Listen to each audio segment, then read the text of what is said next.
თაწმინდის რაიონში მცხოვრებ სოციალურად დაუცველ მოქალაქეებს რაიონის უფასო სასადილოებში უმასპინძლა მაჟორიტარმა დეპუტატმა არჩილ გეგენავამ. საქველმოქმედო აქცია ორ უფასო სასადილოში მოეწყო.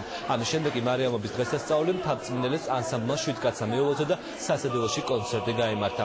თაწმინდის მაჟორიტარი დეპუტატის ხელშეწყობით რაიონში ორი უფასო სასადილო მუშაობს, სადაც ყოველ დღე 1400-მდე ბენეფიციარი სადილობს. თაწმინდის მაჟორიტარი დეპუტატის არჩილ გეგენავას გვიურამ თაწმინდის მოსახლეობასა და სრულად საქართველოს უძლებს მარიამობის ცხენოების დღესასწაულს.